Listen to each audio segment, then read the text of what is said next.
Ізольований від рідних та близьких. Минув місяць від затримання Нарімана Джеляла, якого окупанти звинуватили в нібито диверсії на газопроводі у Перевальному під Сімферополем. Першого заступника голови Меджлісу нині тримають в особливому блоці Сімферопольського СІЗО, де він не має доступу до зовнішнього світу та своєї родини. Востаннє Наріман Джелял бачився з дружиною на засіданні окупаційного суду. За словами Левізи Джелял, спілкуватися вдавалося лише коли так званий суддя залишав залу. Вітання своїй доньці Мінє Наріман Джелял шле листом. 10-й день народження вона зустрічає без батька, а привітання з неволі читає, утираючи сльози.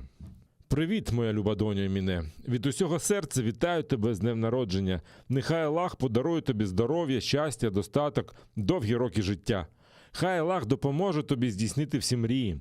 Я хотів би бути поряд з тобою, обіймати тебе, цілувати, бачити, як ти ростеш. Хотів би тобі в усьому допомагати. Бажаю, щоб ти гарно провела свій день народження з нашою родиною та зі своїми друзями. Твій тато, який тебе дуже любить і сумує за тобою».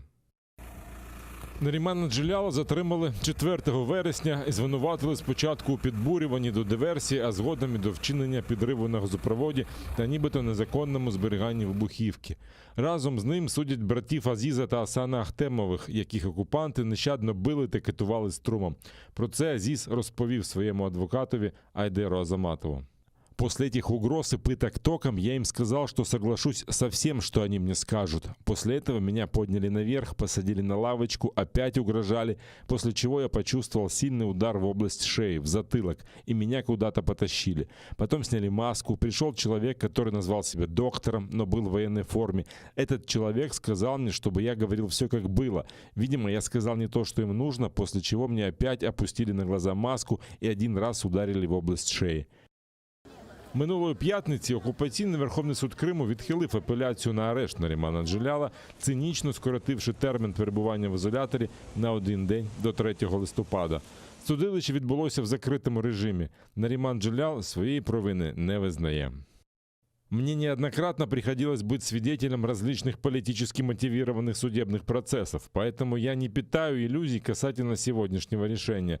Я должен заявить, что совершенно не верю в российское правосудие, когда дело касается политического преследования, как в моем случае. Однако это не останавливает меня в деле борьбы за права человека, свободу и справедливость». А тих, хто прийшов підтримати бранця, гнали якнайдалі від стін окупаційного суду, а громадську діячку Лейлу Яшлавську окупаційні поліціянти навіть відвезли до відділку для встановлення особи. Кристально чистого, честного человека вы ночью, вы хоть немножко думаете, ночью зашли в дом, 4 детей у него, старики, и вы его судите за что? Это стыд какой-то. У Меджлісі цю сфабриковану справу називають помстою окупантів за саміт Кримської платформи, який відбувся у Києві 23 серпня, де серед інших брав участь і Наріман Джелял.